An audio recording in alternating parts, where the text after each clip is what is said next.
Alright, so welcome to the sample problem on taxation and trust.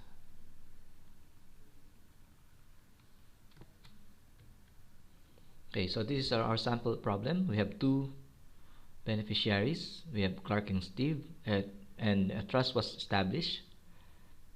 Now, both Clark and Steve are resident taxpayers.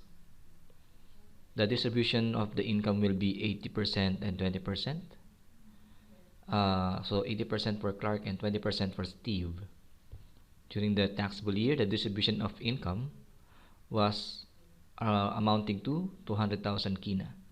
So we are required to calculate for the income tax payable of the trust and both beneficiaries.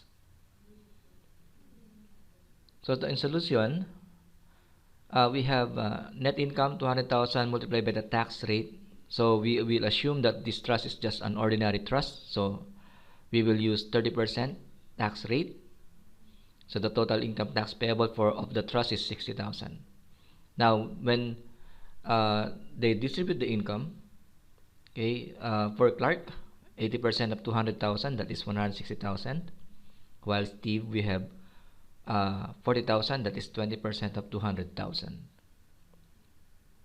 So in the tax on trust, which is 30%, this 60,000 will be claimed or can be claimed as tax credit for the individual beneficiaries. So later we will see that.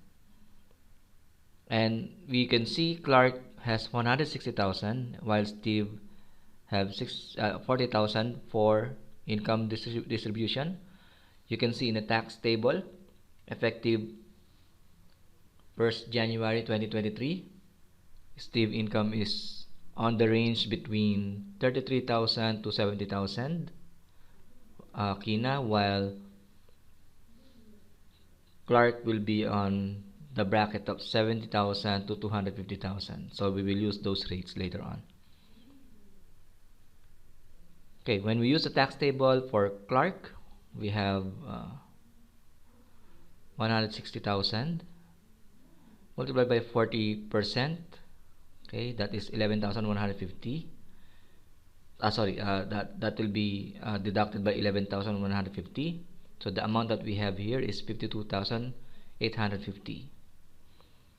While for Steve, that will be 40,000 multiplied by 35%. Any product of that will be deducted by 7,650. So in this case, that will be 6,350.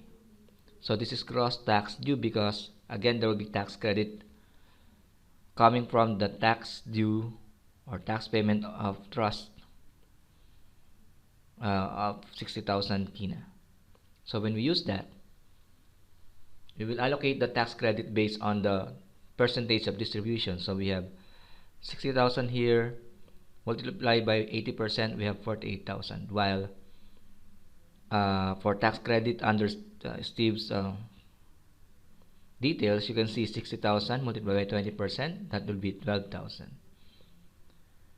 For Clark, there will be still tax due of 4,850 because the gross income tax due is 52,850, then deducted by 48,000 for tax credit. But for Steve, there will be net tax refundable of 5,650. It resulted to the difference between the gross income tax due 6,350 and the tax credit of 12,000. Now the tax credit in this case is higher than the gross income tax due. It resulted to net tax refundable. And that's it. Thank you for watching the video. I hope you learned something.